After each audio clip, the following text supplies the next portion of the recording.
લોકો સામા મળે એટલે પૂછે કે ભાઈ તો શું કરે છો?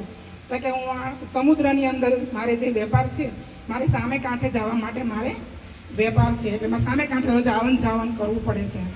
એટલે એને પૂછે છે કે તું દરરોજ જે સમુદ્રની અંદર જાય છો, પણ તું તરતા શીખી ગયો છો? ક્યારેક આ સમુદ્રની અંદર તોફાન આવશે તો તું કેવી રીતે તરી જઈશ?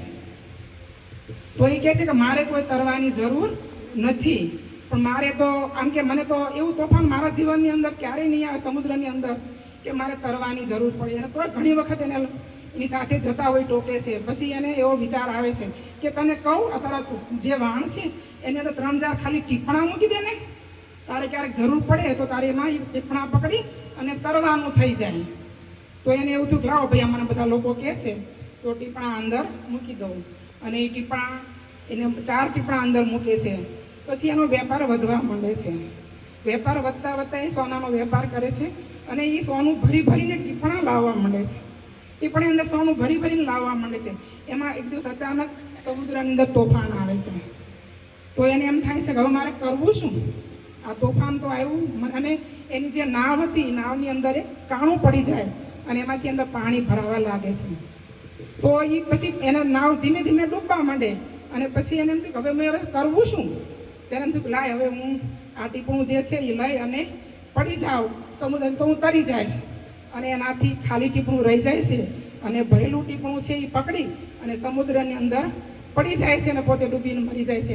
એમ આપણે વારે વારે સત્સંગ આપણને કરાવે છે, પણ સત્સંગમાંથી સમજશું નહીં, સત્સંગ કરશું નહીં તો સંસાર છે એ આ સમુદ્ર છે એમાં પણ ક્યારેક આપણે તરવાનું મધદરિયે જ્યારે નાવ આવે છે ને, મધદરિયે જ્યારે ડૂબવાનો સમય આવે છે નાવને, ત્યારે આપણને થાય કે ભજન કર્યું હોત ને તો મને તાકાત હોત આ દુઃખ સહન કરવાની. એટલે માને આપણે પ્રાર્થના કરીએ કે આપણે આ સત્સંગ તો કરીએ પણ આપણે આ ભવસાગર તરી જાવી એવી આપણને શક્તિ આપે. તો એના માટે આપણે સરસ એક ભજન ગાઈએ કે નાવ મારું નારાયણ કાંઠે ઉતારજો, નાવ મારું નારાયણ કાંઠે ઉતારજો, નાવ મારું નારાયણ કાંઠે ઉતારજો, ભૂલી ન જાશો સંભાળજો, નાવ મારું નારાયણ કાંઠે ઉતારજો, ભૂલી ન જાશો સંભાળજો, નાવ મારું નારાયણ કાંઠે ઉતારજો.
કર્યું તો એને જો ઉતરી ગયા હોય તો આપણે ભજન કરીને બધાને પાર ઉતરી જવાના